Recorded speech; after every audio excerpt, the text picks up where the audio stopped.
Two ways. Number one, okay, and these are equally important to each other. Number one, you're used to a warm market. You're used to referrals. You're used to inbound.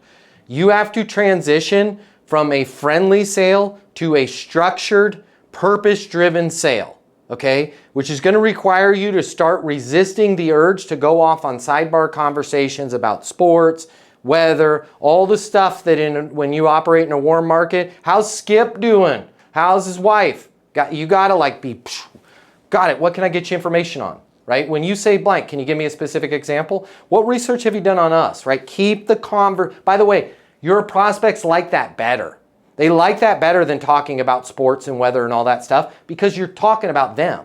You're not talking about your product or your service, or you're talking about their problem. Where are you at right now? Where do you want to be? What's stopping you from getting there? Having that level of conversation. So you need to tighten up your process because that's going to free up some time.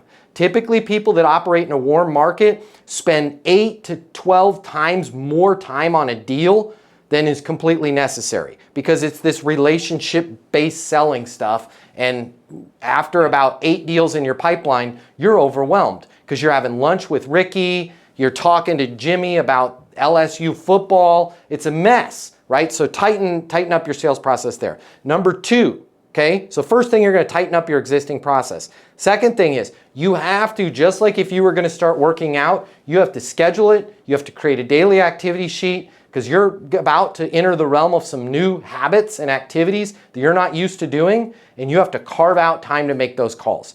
And it's not going to go great for you in the beginning. Might, it's probably not, because it's your first time in a number of years actually making outbound calls, okay? But you're going to start to get a flow. Hey, Rick, Matt, Easton over here at Easton University. You and I are connected on LinkedIn.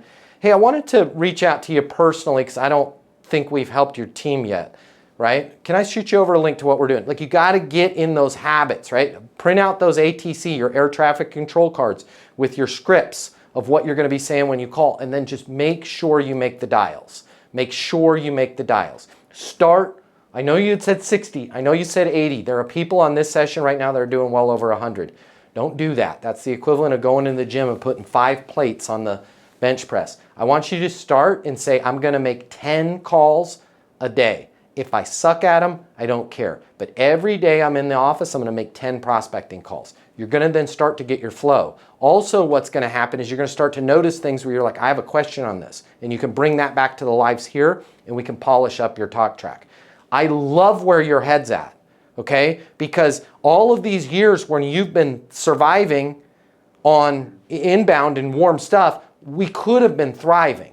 Everybody that is doing great should still be out there evangelizing and cold calling and bringing business in without it coming to them, because one, you sleep a lot better at night when you know you can manufacture a lead and don't have to wait for it. Two, it just improves your confidence and it makes you make a lot more money, right? There's nothing worse than sitting around hoping a lead is going to come in, or sitting around hoping a deal is, because your head is in the right place 100%. Okay, thank you. Yep. You got this, but let's start 10. I don't want you to do any more than 10 in a day. And then on the flip side, I want you to tune up your sales process. It's going to feel like you're being a little bit cold. You're not.